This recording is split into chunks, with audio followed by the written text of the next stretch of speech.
안녕하세요. 4월 18일 월요일 아침 말씀 묵상입니다.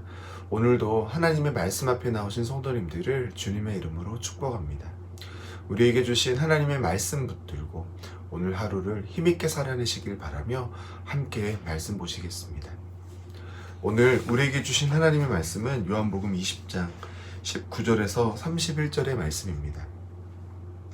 제가 읽어드리겠습니다. 이날 곧 안식 후 첫날 저녁 때에 제자들이 유대인을 두려워하여 모인 곳의 문을 닫았더니 예수께서 오사 가운데 서서 이르시되 너희에게 평강이 있을지어다. 이 말씀을 하시고 손과 옆구리를 보이시니 제자들이 주를 보고 기뻐하더라. 예수께서 또 이르시되 너희에게 평강이 있을지어다. 아버지께서 나를 보내신 것 같이 나도 너희를 보내노라. 이 말씀을 하시고 그들을 향하여 숨을 내쉬며 이르시되 성령을 받으라. 너희가 누구의 죄든지 사하면 사하여질 것이요 누구의 죄든지 그대로 두면 그대로 있으리라 하시니라. 12제자 중에 하나로서 디두모라 불리는 도마는 예수께서 오셨을 때에 함께 있지 아니한지라. 다른 제자들이 그에게 이르되 우리가 주를 보았노라 하니 도마가 이르되 내가 그의 손에 못자국을 보며 내 손가락을 그 못자국에 넣으며 내 손을 그 옆구리에 넣어보지 않고는 믿지 아니하겠노라 하니라. 여드레를 지나서 제자들이 다시 집 안에 있을 때에 도마도 함께 있고 문들이 닫혔는데 예수께서 오사 가운데 서서 이르시되 너희에게 평강이 있을지어다 하시고 도마에게 이르시되 내 손가락을 이리 내밀어 내 손을 보고 내 손을 내밀어 내 옆구리에 넣어보라. 그리하여 믿음 없는 자가 되지 말고 믿는 자가 되라. 도마가 대답하여 이르되 나의 주님이시오 나의 하나님이시니이다. 예수께서 이르시되 너는 나를 본고로 믿느냐? 보지 못하고 믿는 자들은 복되도다 하시니라. 예수께서 제자들 앞에서 이 책에 기록되지 아니한 다른 표적도 많이 행하셨으나 오직 이것을 기록함은 너희로 예수께서 하나님의 아들 그리스도이심을 믿게 하려 하며 또 너희로 믿고 그 이름을 힘입어 생명을 얻게 하려 함이니라. 아멘. 오늘 함께 읽으신 말씀은 예수님께서 십자가에 죽으신 이후 부활하셔서 제자들에게 나타나시는 이야기입니다. 예수님께서는 안식일 전날인 금요일에 십자가에 달려 죽으셨습니다.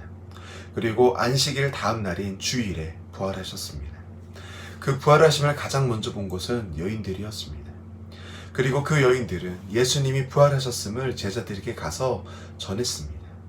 하지만 제자들은 예수님이 부활하셨다는 그 여인들의 말을 다 믿지 못하고 있습니다. 인간으로서 당연한 일일 수 있습니다. 한 번 죽은 자가 어떻게 다시 돌아올 수 있겠습니까? 그거는 상식적으로 불가능한 일입니다.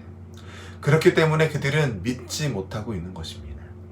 이런 인간의 한계와 지금까지 자신들에게 알려준 예수님에 대한 믿음 사이에 혼란스러워하는 제자들의 모습이 오늘 본문에 나옵니다. 오늘 본문 19절에 보면 제자들이 유대인들을 두려워하여 모인 곳의 문을 다 닫았다고 하고 있습니다. 그들의 가장 강한 힘이라고 생각한 예수님을 죽인 유대인들이 자신들에게도 해코지할까봐 두려워하고 있는 것입니다. 그런데 그렇게 두려움 가운데 떨고 있는 제자들에게 어떤 일이 일어납니까? 예수님이 찾아오시는 놀라운 일이 일어납니다. 유대인이 두려워 모인 곳에 문을 닫아뒀는데 그 가운데 예수님이 나타나셨습니다. 예수님께서 부활하심이 제자들에게 보여지는 겁니다. 부활하신 예수님은 이제 공간의 제한을 받지 않으십니다. 문을 닫아두었지만 그들 사이에 나타나시는 놀라운 역사를 보여주고 계십니다. 그렇게 놀랍게 나타나셔서 예수님은 무슨 일을 하십니까? 그들을 믿게 하시고 그들에게 평강을 허락하십니다. 예수님은 오늘 읽은 본문에만 벌써 3번이나 너희에게 평강이 있을지어다 라고 말씀하십니다. 제자들은 예수의 부재로 두려움에 휩싸여 있었습니다. 우리의 생명 되신 예수님이 없는 우리는 두려움에 떨 수밖에 없습니다. 하나님과의 관계가 끊어진 자들이 자신을 스스로 책임져야 하는 데에 오는 두려움입니다. 그래서 세상은 그 두려움을 없애기 위해 집을 높은 담으로 두르는 것처럼 자신을 보호하려고 합니다. 그런 두려움 가운데 있는 우리에게 예수님이 오시면 달라집니다. 예수님은 두려움이 아니라 평강을 주시는 분이기 때문입니다. 예수님이 죽음에서 부활하심으로 우리에게 증명하셨습니다. 우리가 세상을 두려워할 수밖에 없는 근거인 죽음을 이기셨다고 우리에게 증명하신 것입니다. 세상은 죽음으로 우리를 겁을 주지만 주님은 죽음이 끝이 아니라 그 죽음 가운데서도 생명을 만들어낼 수 있으시다고 말씀하시는 것입니다. 그렇다면 이제 우리가 두려워할 것이 무엇이 있겠습니까? 없습니다. 마태복음 10장 28절에서 예수님은 이렇게 말씀하셨습니다.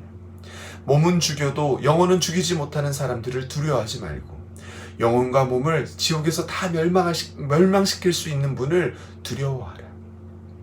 몸을 죽이는 것은 잠깐입니다. 어차피 지금 이 땅에서의 몸은 다 죽습니다. 모두가 다 아시는 일입니다. 우리를 겁주는 세상도 결국 다 죽을 겁니다. 하지만 우리에게는 그게 끝이 아니라는 겁니다. 우리는 하나님의 나라에 영원히 약속되어 있습니다. 우리가 두려워해야 할 분은 하나님 한 분밖에는 없습니다. 그런데 그 하나님은 예수 그리스도를 믿는 우리를 사랑하신다고 고백하셨습니다. 그럼 우리에게 두려워할 것이 없는 것 아닙니까? 혹시 우리의 삶 가운데에 두려운 마음이 든다고 할 때 우리는 예수님을 붙잡고 있는지 돌아봐야 할 것입니다.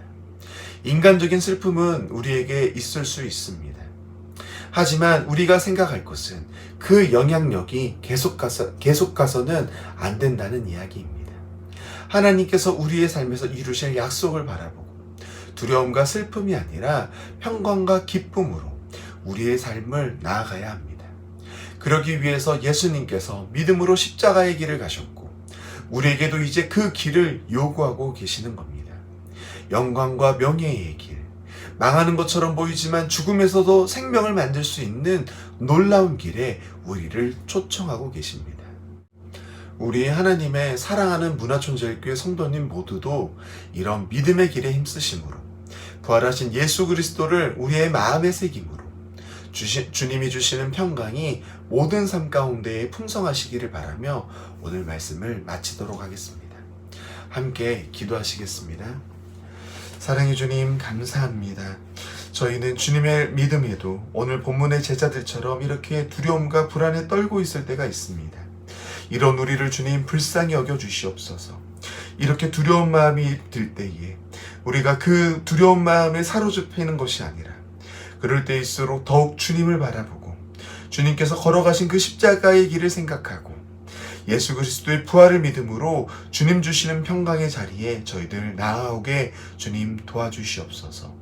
우리에게 허락하신 매일을 살 때 주님께서 힘써 주시고 지혜 허락하여 주시옵소서. 하나님의 사랑을 이웃을 사랑할 수 있게 하시고 항상 주님 앞에서 살아가는 저희들 되기를 간절히 바라오며 이 모든 기도 사랑과 은혜가 많으신 예수님의 이름으로 기도 올려 드립니다. 아멘.